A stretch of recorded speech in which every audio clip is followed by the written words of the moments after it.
Halo minasan, balik lagi di channel Tao-chan, di mana kita akan membahas manga dan anime populer.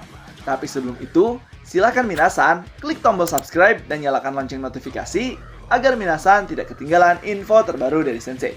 Bila sudah, mari kita berangkat dan tancap gas!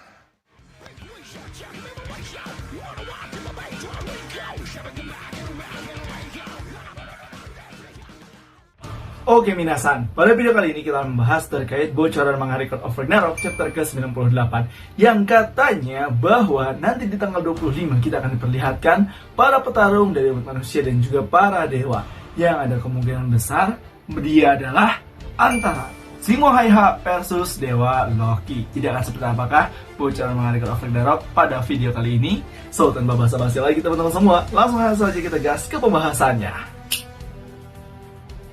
Jadi gini minasan, seperti biasa, di manga Record of Ragnarok chapter 97 kemarin, ternyata ada sebuah bocoran dari manga komik senennya, yaitu di sebelah kiri sampul majalah, yang menyatakan bahwa setelah mereka bertarung antara Okita Souji versus Sanano Mikoto dan telah terungkapnya masa lalu dari Dewa Odin, yang mana dia sendiri merupakan bukanlah Odin sesungguhnya, melainkan Odin sang dewa tanpa nama yang dirasuki oleh Dewa Primordial.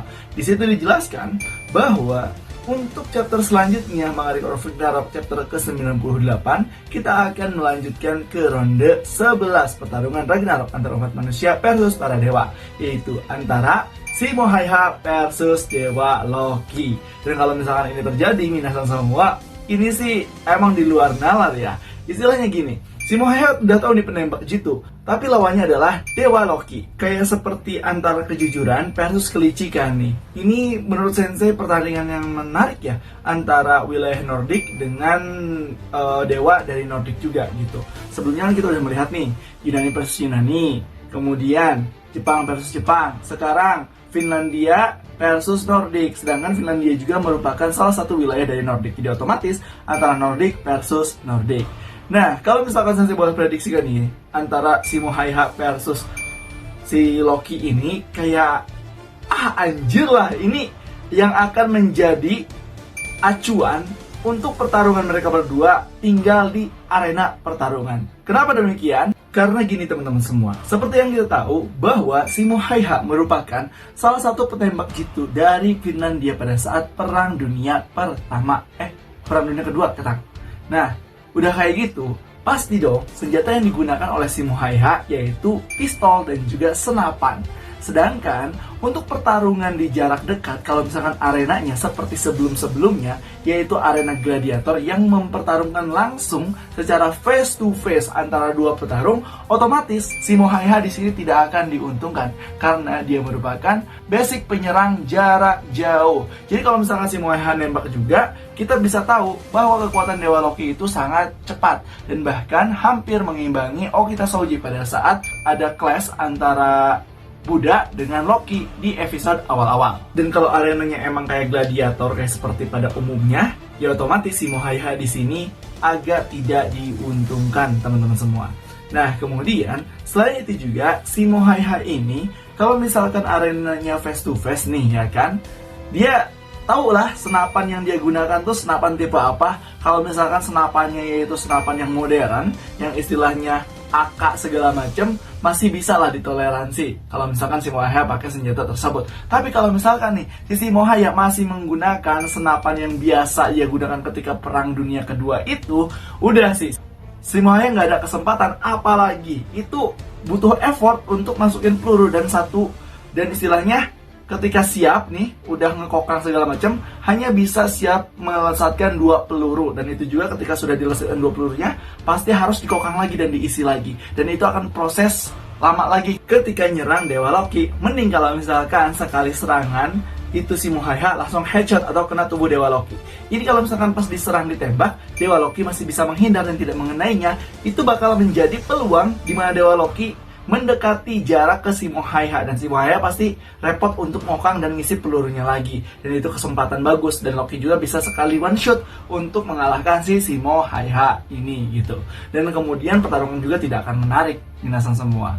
Nah, kalau misalkan nih diubahlah dari medan pertempurannya seperti layaknya Jack the Ripper, kemudian Okita Souji, otomatis apalagi istilahnya kalau misalkan arena pertarungannya sesuai dengan arena pada saat di Finlandia ketika Perang Dunia Kedua. Pasti Shimohaiha banget. Kayak contohnya itu Okita Souji. Itu pasti akan menguntungkan Shimohaiha dan pertarungan akan semakin menarik. Mengapa demikian? Otomatis nih, minasan semua, si Shimohaiha ini bisa berkamuflase, bisa mancing Dewa Loki. Dan Dewa Loki juga pasti mencari Shimohaiha.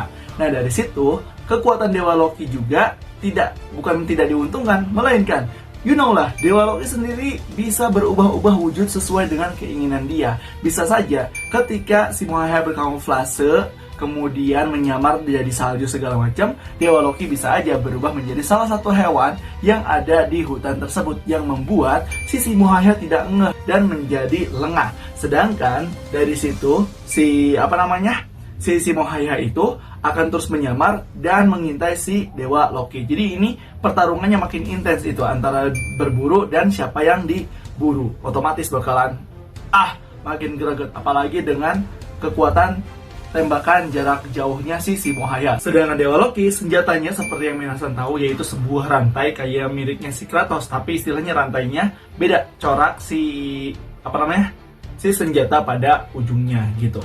Nah, tetapi bukan Dewa Loki ini tidak diuntungkan. Bisa aja Dewa Loki juga kalau misalkan arenanya seperti si Shimohaiha itu, Dewa Loki juga bisa diuntungkan. Teman-teman semua pasti tahu, Dewa Loki ini selain dia bisa menyamar, dia juga punya kekuatan yaitu halogenesis, di mana di sini Dewa Loki ini punya kekuatan untuk membuat si lawan itu menjadi berhalusinasi, seolah-olah ada Dewa Loki, melainkan lawan jadi salah tembak, dan itu menjadikan posisi si Dewa Loki diuntungkan karena dia memiliki kekuatan sihir yang istilahnya semua dewa pasti punya kekuatan tersebut. Dan juga minasan semua, di pertarungan ini ada kemungkinan menjadi pertarungan full strategi setelah pertarungan antara Jack the Ripper versus Hercules. Ini bakalan saling mengeluarkan strategi masing-masing untuk mengalahkan musuh dalam satu kali serangan. Contohnya itu Shimohaiha pasti akan mempersiapkan segalanya, termasuk juga Dewa Loki akan mempersiapkan segalanya untuk mengalahkan si Shimohaiha ini. Tapi minasan semua, kalau misalkan emang nih arena pertarungannya merupakan arena pertarungan gladiator dan poster si Shimohaiha seperti yang digambarkan seperti ini, yaitu membawa anjing peliharaannya, ada kemungkinan juga Shimohaiha bertarungnya akan seperti di Tokyo Duel, salah satu petarung yang menggunakan senapan panah dan juga anjing selaku pertarungan di arena tersebut. Kemungkinan besar pertarungannya akan seperti itu dan akan dibahas oleh Sensei di next video selanjutnya. Jadi gimana menurut minasan semua? Nah, itulah dia minasan terkait pembahasan bocoran manga Record of Ragnarok chapter ke-98, yaitu bocoran petarung umat manusia dan juga dewa antara Shimohaiha versus Loki dari Nordic. Jadi gimana nih menurut minasan terkait pembahasan kali ini? Apakah make sense? Kalau punya pendapat lain silahkan isi di kolom komentar ya. Dan jangan lupa untuk like, comment, dan subscribe. So, tetap saksikan di channel Taochan agar minasan tidak ketinggalan informasi terbaru dari Sensei. Saya Gina dari Sensei, and bye-bye!